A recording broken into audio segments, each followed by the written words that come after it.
Senate Democrats, some of them are starting to express frustration with Pelosi's decision to hold two sham articles of impeachment against President Trump in the House and not move them ahead to the Senate for disposition. Senator Dianne Feinstein is quoted as saying, quote, "The longer it goes on, the less urgent it becomes.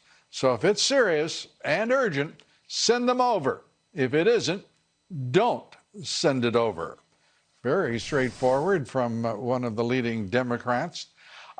Joining us tonight to take all of this and more up and to keep in perspective what this president is contending with at the same time as he is leading this nation in national security confrontations is Doug Collins. He's the ranking member of the House Judiciary Committee. Congressman, it is great to see you. And let's start with your reaction, first of all, to the president's handling of the Iranian confrontation. Lewis, good to see you as well. I mean, look, this is what a president looks like today. You want to see a resolute, very determined president. You saw that today. I mean, what he did was put a very firm focus on there and says, Iran, you're on notice. You want to continue to act like you're out of step with the rest of the world. You don't want to be participatory in the things that real people in real countries actually do. Like, we're going to put you on notice, and we're going to take action when need be.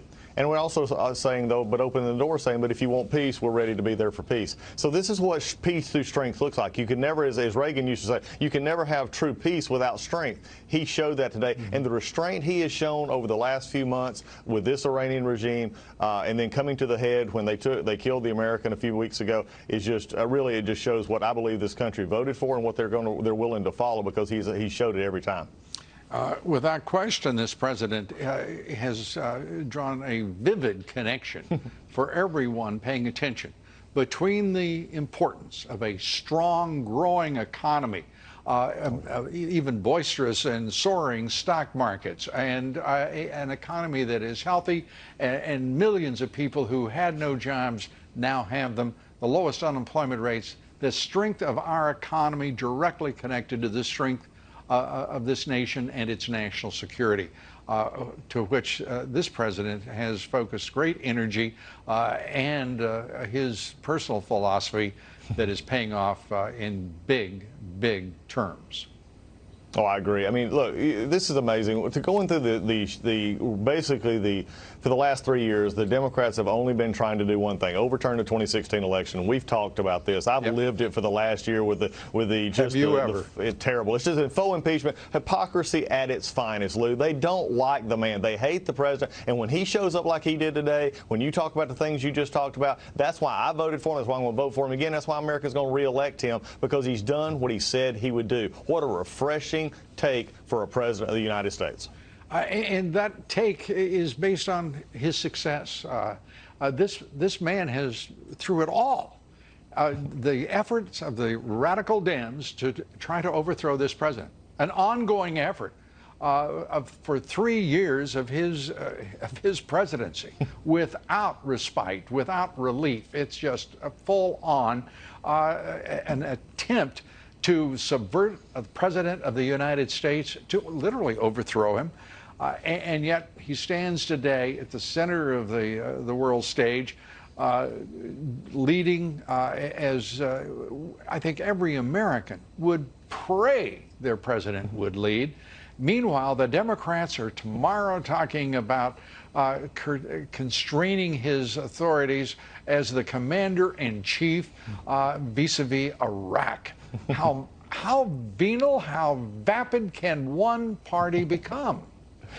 You know, Lou, it just is amazing. I mean, if it wasn't so sad and serious with our country to have Nancy Pelosi, I did not think she could become more hypocritical than she was during impeachment. But guess what? Surprise, surprise. Nancy Pelosi does it again, and her Democrats fall right in line. One, they're in love with terrorists. We see that. They mourn Soleimani more than they mourn our Gold Star families, who are the ones who suffered under Soleimani. That's a problem. But also look at this. In 2011, when President Obama went into Libya and stayed longer than, quote, they thought while, the war power says he should stay, they said nothing. In fact, she actually excused it and said this is just what, presidents do. Let me say, as someone who has a very real constitutional issue with the War Powers Act to start with, I mean, this is just another, again, blatant hypocritical act by Nancy Pelosi and the Democrats because they don't like the president. And, what does this say to the rest of the world? When you have a president who stands up and says, we're going to be the voice of reason in the world, we're going to take out a terrorist. Let's remind everybody, Soleimani was a terrorist, someone who killed other people indiscriminately.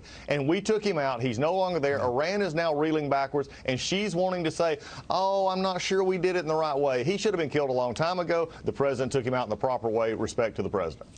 There is also a problem within the Republican Party that has stood resolute and unified in the House.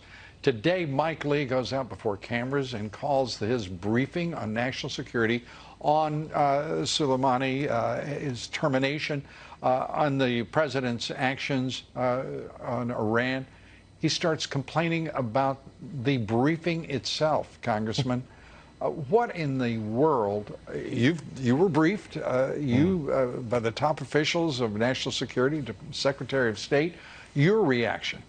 Look, Mike's a friend, I mean, in a lot of different ways. We just disagree on this. I believe the briefing said exactly what should be said, and it told us that there was reasons. They gave those reasons. They may not like it, but there's always opportunities for us to read more, to read the reports that the CIA, Ms. Hespel, and others have put forward for us. I think the reason and the purpose for the brief today was to not simply go into every minute detail, but simply say, here, there were, and we had the most respected of our armed forces, our Secretary of State and others there, to say, here's why we did it, here's the reasons we did it.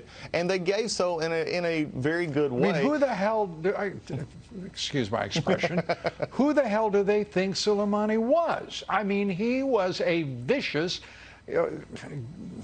absolute terrorist.